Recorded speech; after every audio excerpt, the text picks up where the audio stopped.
Sa lahat po ng paraan, pagka sobra, masama. Masama po. Kahit sa pagkain, mga kapatid. Pagka sobra, ang tawag po dyan, gluttony. Basahin po natin ang unang Pedro 4:3. Sapagkat sukat na ang nakaraang panahon upang gawin ang hangad ng mga hintil at lumakad sa kalibugan, sa mga masamang pita, sa mga paglalasing, sa mga kalayawan, sa mga kayamuan, at sa kasuklam-suklam na pagsamba sa mga Diyos-Diyosan. Kung napansin ninyo yung sinabi ni San Pedro, tama na yung nakaraang panahon para balikan pa natin yung ginagawa ng mga hintil na lumalakad sa kalibugan, sa masamang pita, sa mga paglalasing, sa mga kalayawan, sa mga kayamuan. Kung mapapansin yung sinasabi ni San Pedro, puro sobra ito eh. Yung kalibugan, it is more than the urge of the flesh. Higit sa normal yon. Pagkakalibugan, lahat na ng lalaki, lahat na ng babae gusto mo.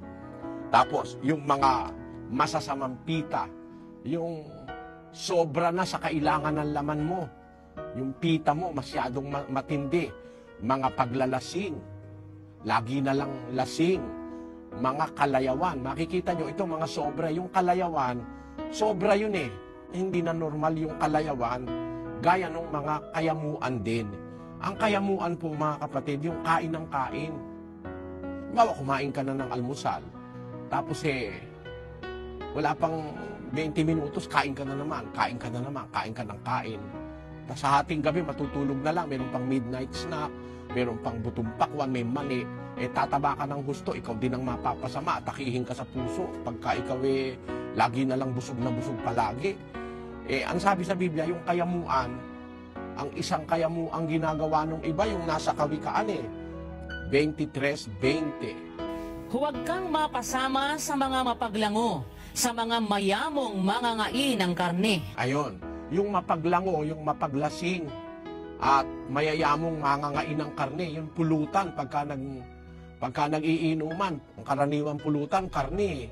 Sabi ng Diyos, huwag kang sasama sa mga mapaglango na mayayamong mangangain ng karne. Hindi naman bawal ang karne.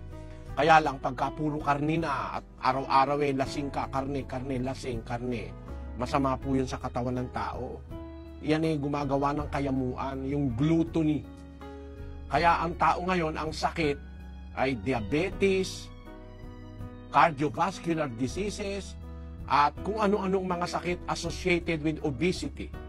Yan po'y dahil sa kayamuan, sa pagkain ng sobra sa kailangan ng katawan.